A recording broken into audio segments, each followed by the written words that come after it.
You know, sometimes even the preacher doesn't mind if there's no time for a sermon.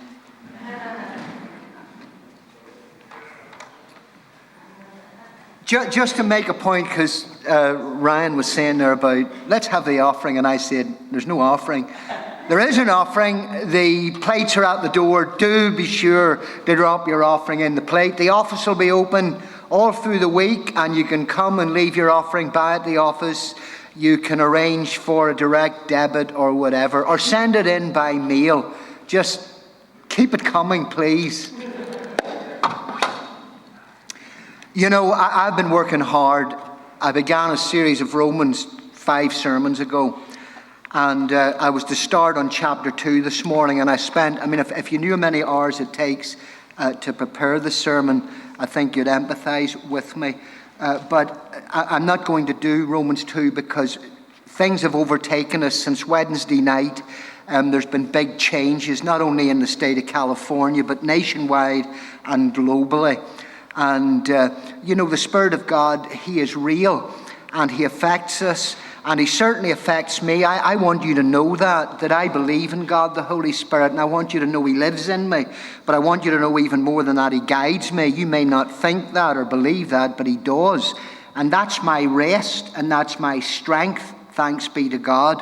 I'm going to read something to you, and I want to say this. I am not sharing with you my personal opinions about what's happening, because I don't want to disturb you too much. But let's have a look at Psalm 46. I'll read it and then we'll get into it, and it won't take awfully long. God is our refuge and strength, an ever-present help in trouble. Therefore we will not fear.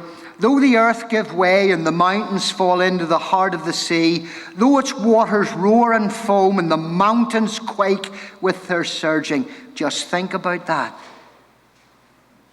There is a river whose streams make glad the city of God, the holy place where the Most High dwells. God is within her. She will not fall. God will help her at break of day. Nations are in uproar. Kingdoms fall. He lifts His voice. The earth melts. The Lord Almighty is with us. And the God of Jacob is our fortress. Come and see the works of the Lord, the desolations He has brought on the earth. He makes war cease to the ends of the earth. He breaks the bow and shatters the spear. He burns the shields with fire. Be still, and know that I am God. I will be exalted among the nations. I will be exalted in the earth. The Lord Almighty is with us, and the God of Jacob is our fortress. In many ways, I'm glad I'm winding down. And I was thinking, it's just as well, because if I say the things that are on my heart and in my mind, you'd probably fire me. But I've fired myself, so I don't need to worry about that. But what do you do when you're engulfed in trouble and it actually seems that your whole world is falling in around you? And that's exactly the dilemma the people of Jerusalem faced at one time, yes, long ago. And I can't be exact about which historical crisis this psalm actually addresses. And for that reason, I'm not going to speculate, because that's all it would be. But whatever the particular occasion, the situation was critical. And the first thing the writer does is actually something that's brilliant. He brings people back to basics. He makes the main thing the main thing. He places the focus on people back to God.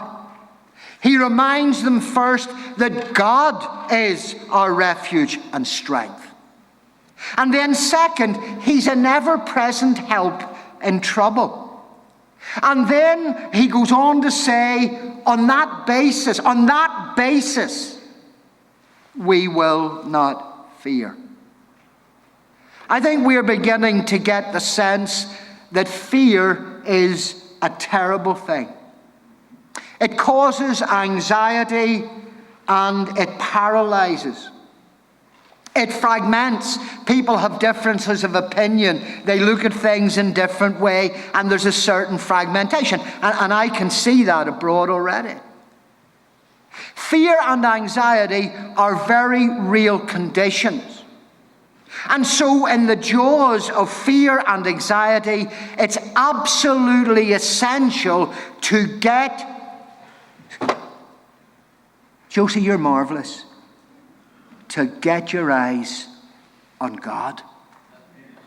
And of course, that's easier said than done. Terrible, terrible things can break out in our lives, and when we least expect it. And what's worse, when we have absolutely no warning or no response that we can make to it. And even in the natural world around us, we can suddenly, without warning, the natural world can plunge itself into horrific convulsions, like earthquakes, like tsunamis and eruptions. And some of the most poignant images that I have in my mind are the expressions of terror on the faces of those people in Pompeii who were overrun by the heat of volcanic activity centuries ago. They were enshrined that we can see them now. And more recently, the terror on the faces of those poor souls from Indonesia who fled the tsunami. I'll never forget it. Natural phenomena can strike terror in the hearts of defenseless, unprepared people. Yet the writer assures us that people who put their trust in God and who make Him their refuge and strength, they will not fear. It's not that believing people will not experience disaster and crisis. We do, and we will. But even when our world falls apart, we have no need to fear, because God is our refuge and strength. Not God was our refuge and strength. And thanks be to God, He has been. Not even God will be our refuge and strength. Of course, He will be. But the point is, God is present, continuous, our refuge and our strength. He is our ever-present help in trouble. And so the first thing the writer does in the jaws of crisis is simply to bring God's people back to God. Then in verses 4 to 7, he introduces us to a very strong contrast. Don't underestimate it. In verse 3, the people were being terrified by the roaring and the surging waters. But now the writer reminds God's people of other waters, calmer waters. Those of a river whose streams make glad the city of God. Now, I think the original reference must have been to the waters of Siloam. And I say that because the waters of Siloam were gentle flowing waters. And I know that because Isaiah, the prophet Isaiah, uses the waters of Siloam as a symbol and a picture of the quiet security of the providence of God. And you can read about that in Isaiah chapter 8 at verse 6. And then interestingly, the same symbol appears in the visions of Ezekiel in chapter 47. And again, amazingly, in Revelation chapter 22. And so, even while our little world around us falls in on us, there's a quiet source and a quiet calm and a safety for us. A source which makes God's people glad. And I'm glad. You know, I looked in the mirror this morning and I thought, you know what? Everybody's going to die. There's nothing novel about that. It's one out of every one. The important thing is to know God. And God is a source who makes people glad. And the reason for that is that God is in the midst of us, and we cannot fail and we cannot fall. The writer says God will protect us. In verse 6 he says, even the nations of the world, they're in uproar. And don't we see it? Have you ever heard and seen the kind of action that governments and authorities are taking? I wouldn't call it panic, but that might be a word that some would use. They're certainly in uproar and they're in turmoil because people really don't know what to do. They're actually falling apart. Yet God only has to open his mouth. God only has to open his mouth, and the whole world melts. One word from God is all it takes for ill or for good. And verse 7 gives God's people in trouble a very straightforward assurance. I love this. If you're wondering about me, this is where I rest my soul and my case. The Lord Almighty is with us. We're not dealing with a God who's limited in his power or his goodness. We're trusting in a God who is almighty. And Henry, there's no one who can rival him. And he's the God of Jacob. Do you know what that means? A lot of people read that, they don't know what it means. It means he's no Johnny-come-lately God. He's a God of antiquity. He was the God of Jacob and Abram and Isaac. He hasn't just shown up in the 21st century. That's the God who is our fortress. So let me ask you the question I asked at the beginning. What do you do when you are engulfed in crisis and your world is falling apart?